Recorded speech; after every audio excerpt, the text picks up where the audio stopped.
তোমার খাবার দাবার দায়িত্ব আমি নিলাম, যদিও তুমি কম খাও, এই দায়িত্বটা আমি আরামসেই নিতে পারি।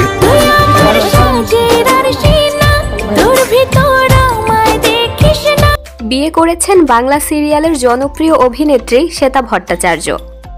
তার বিয়ের খবরে রীতিমতো উত্তাল টলিপাড়া।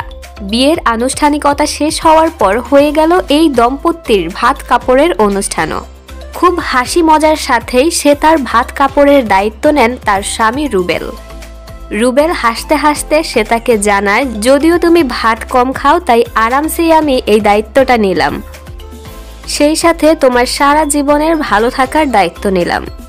এ সময় খুশিতে আপ্লুত দেখা গিয়েছে শ্বেতা ভট্টাচার্যকে। মাছ আর ভাতের দায়িত্ব, খাবার দাবার দায়িত্ব আমি নিলাম।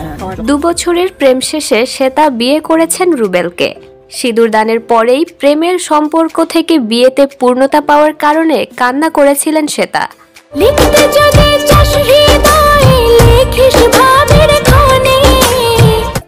অন স্ক্রিনের স্বামী স্ত্রীর জুটিকে বাস্তবে একসাথে দেখে খুশি হয়েছেন তার সকল ভক্তরা।